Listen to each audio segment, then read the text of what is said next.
The war against HIV/AIDS may not be over yet, but the battle in BC has reinforcements, thanks to a new initiative that aims to stop the spread of the disease by early detection and treatment.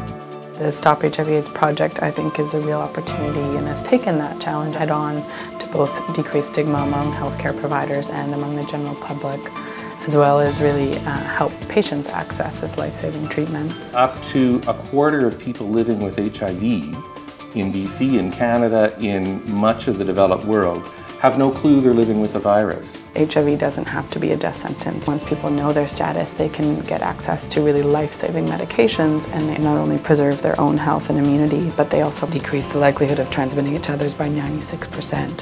What we had never been able to do was figure out how to reach and engage folks who didn't think that they were vulnerable.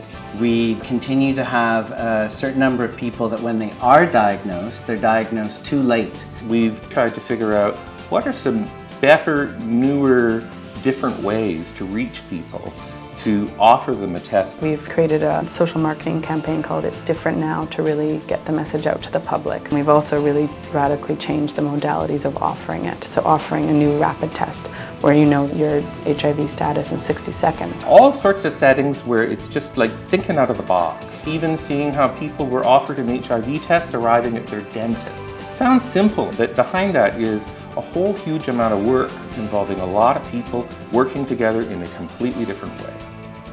What's revolutionary about this pilot is we are heading in a direction where no one has to die of AIDS in British Columbia anymore. We have seen a greater than 60% decrease on HIV new infections that has not been seen anywhere else in the country. By implementing the seek and treat approach throughout the province of British Columbia, we believe that we can actually show the world that this epidemic can be stopped.